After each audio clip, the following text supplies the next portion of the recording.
Hello mga katigs. Magla-lunch break na tayo. Ito yung panghimagas ko na kinuha ko. Ang panghimagas, ang panulak, pag umorder at kalahati lang. Ito yung soup ko, broccoli siguro yan.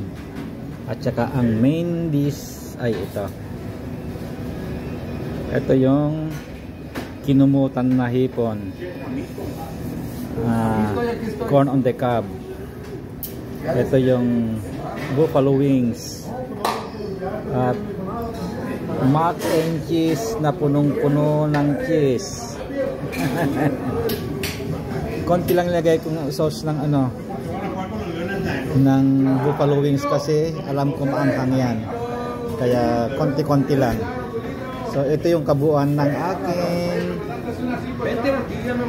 pagkain, kaya ano pa ang inaantay natin kundi kainan na mga katigs.